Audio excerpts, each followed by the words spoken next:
Mama wakwaba wafreme ajwa searching mesrel na wa subscribe to my channel. Me a notification bell on so for more news. Ebusuafo ora kwasiche eka NPP communicators omo Ashanti region now the ensembia atodwa afa eye ensembia circulate e Ghana hanom se oman pani dada John Dramani Mahama e de Tema habo esia wo 7 billion ajisika no e de ho nsem e na de ade a na owura kwasiche e de ensembia atodwa afa ho a kire se nti ade oman pani dada John Dramani Mahama wa ye yina abrofo no kra na waje sa contract no Ghana fo ye ho eyo mo wawa say e de oman pani dada John Dramani Mahama esanso abebio yenti nsema owura kwasiche e de etidwa ni mate na wayefa na say almost wo mapam no say man nsi wo kra bio because obi amfa no nyahwe enti sa na agro ne te enti yehwe free ho na memfa bibi kakra bi nso ye friends SL you na wo kan ye ne so Meridian Port Services ekuo bi a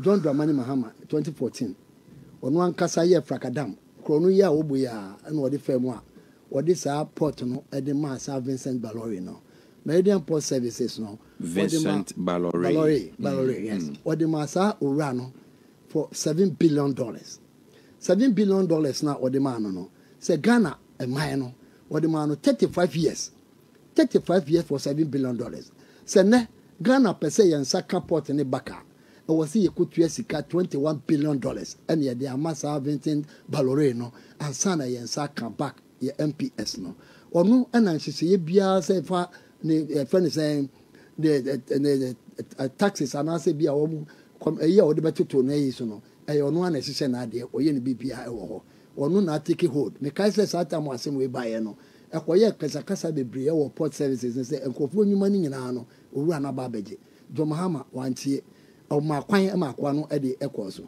sisi a no port no o de amane for 35 years which krata won ne say no a Vincent Balori no was an opportunity for another 15 years for $7 billion no it is oba say di 35 years no person in saka port ni bi wa obetimi asanya apply near the amount another 15 years which means say ye the Meridian Port Services no Tema port no ye the amount for a period of 35 years plus another 15 now obet priaka ho no na for 15 years two ayina the amount no tax holiday and saka wo mu then you can say and this is one say ama company saying 45 no 45 companies yama mu tax relief saying 5 billion Ghana cedis one person and 832 million the amount. Apart from that, no, there are a lot of incentives be about $1 million and something. Yeah, the amount or no kwa yes is here. Bibia yanidia. I didn't better make our home and say, Yama yenina. Okay. And Kofu we quite almost as well, Omu via yano, say 7 billion and that power be surpassed. And this is one account of that 7 billion. Baby, I'm going to say $7 billion. You use it to set up the port. Oh, please, maybe hold on. This shouldn't be an argument. Don't worry. Well, that's right. Me too. I mean, Kasa, at least, you shake around your coast screw down. When I we eat it any. So the idea will be up front. So on no more established support. Now their money at the cost of 7 billion. Sikano about ho. And son or no why then what me kwako Fabrice Adiano. Maybe or no Jana maybe hold on. When yes me baby or can say hold on okay contract now. Hold on seminar and I'm say the contract was say or the $7 billion no. And now dictating the face of the port. Maybe a honor na afa process ni kwaye 30% upfront. And after 30%, in the young Kasankasa, young Winnie, they basic 15%. And yeah, mine. I know mine. Say Ghana. And this your bino. And I'm sure, say. No, and this no, in what name? And you're Ghana dim. And you're Ghana dim. Ukobi. And you're Ghana dim. No, where your contract? They make a want him. I say, we saw you no Ghana dim. Aye. Oh, yeah, there. I know the deal of mine so. And what your contract in some for contract. Contract no, Cocoya, you know. No, was sent at least. See, the idea ma MPS for now. Ghana, you were 30%. And a woman 70%.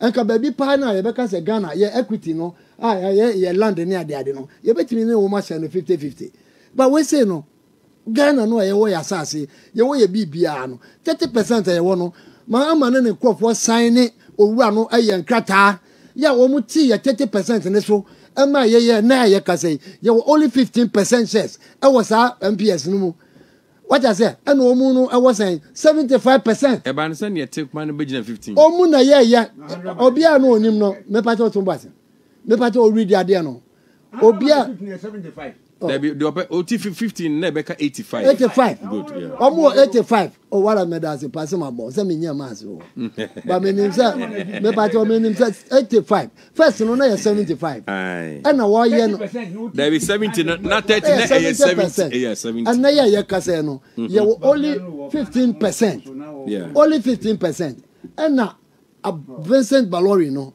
okuta 85% of Ghana port no MPS no eye ne dia se si ya no sika 7 billion no ye hu ba bia 7 billion no kokko ye etosu mienu sa 7 billion yi ana hu hyehyɛ no krata no no e ka cho se Ghana mine ye pese ye nsaka ye port no back na ye different nsem a e wo se ye 21 billion ye di amount 35 years or say another 15 at say obetimi ye hold port no for a period of 50 years. Now wo ye Ghana ni na wo te ha na wo obi a na ye toto niam mu ni ade na wo ka ene ne ma wo port ne bo ayeden ene ye koye we ne bo ayeden enkofo we andisi fo awudifo ya ene koye wo makosan sa ansama for contract ya ene ye te so e wo Ghana ha anso nipa ko ya na besan aba abonten aba be ka cho se ena ye port no se wala sikro ya na baba be ka sansem na cho enti Ghana mo me ni na ho John Dramani Mahama edi assassin na ma obi mame ko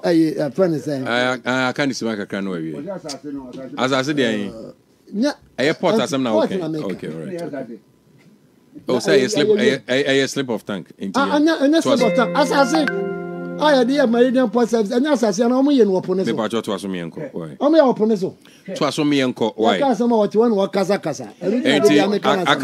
osima me enu why aka osima me enu fa ye hwe are you sure baby economy ye drew sisi ye betimi restore your fortune ye restore we kwan be so your papa say before it is better than NDC time obi enu obetimi aka tell say o man no say dey kan say asay kra say etimi ka say ye ho bibi enye aba no hyehyɛ wa ye ene ne hyehyɛ development ene hyehyɛ wa ye no metimi aka say ekɔ nanim more ansa na obetimi ama o man na ye yie no e wo say wo dey structures bi tutu ho netimi gina o man ne so aba we ba ye no wafa education is wa wafa no enya dia e da form hwɛ kwan aban afa so ya say ndisi for mo si o mo ye e block so ni e block ja obetimi ama ya hwɛ e block ba ko no maka wasem sa 29 eno kwa no wo matimi anwe o 29 but the excellency na na dodan kwa kufuad oba ya wo ye na dwen se wo ye STEM schools no